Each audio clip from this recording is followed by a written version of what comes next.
Ingin ekonomi yang lebih sehat dan berkelanjutan? Desalah kuncinya.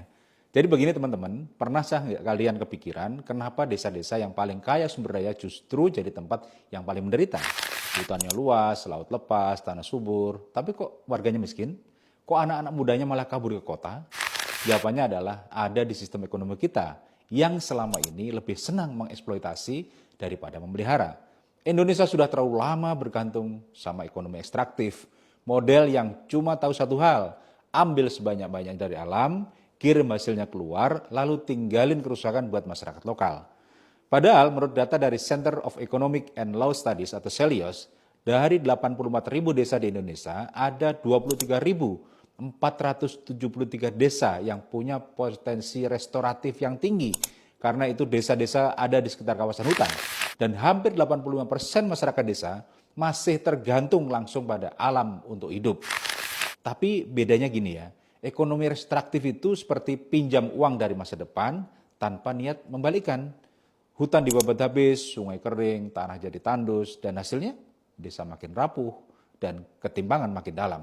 Sementara itu, ekonomi restoratif bekerja dengan logika yang betul-betul berbeda total.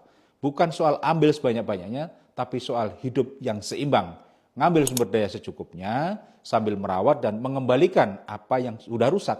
Ini bukan mimpi kosong, kalau dijalankan dengan serius, ekonomi restoratif ini bisa hasilkan dampak ekonomi lebih dari 2.200 triliun selama 25 tahun dan mengurangi ketimpangan sosial sampai 15%. Menurut Ikra Agrigrah, seorang peneliti yang fokus pada transformasi desa, kunci dari ekonomi restoratif itu ada di pendekatan lokal. Jadi perlu mengubah relasi kuasa antara negara, pasar, dan juga komunitas. Desa nggak bisa lagi cuma dijadikan sebagai objek proyek, tapi harus jadi subjek yang punya kendali. Tapi masalahnya, sistem kita belum siap. Masih banyak petani yang nggak punya lahan sendiri.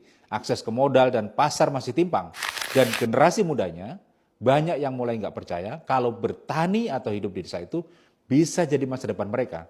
Padahal dengan teknologi, digitalisasi, dan model bisnis yang adil, mereka bisa kok jadi ujung tombak ekonomi hijau yang berbasis komunitas.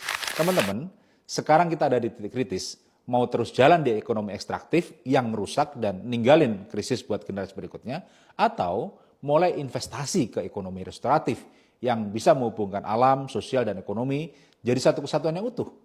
Desa-desa kita bukan tempat tertinggal, mereka adalah masa depan, tapi masa depan itu nggak akan datang sendiri. Kita yang harus datangin dia. Kalau kamu percaya masa depan harus dibangun dari bawah, dari desa, dari komunitas, yuk sebarkan narasi ini. Karena masa depan yang adil dan lestari dimulai dari sekarang. Jangan lupa follow, like, dan komen.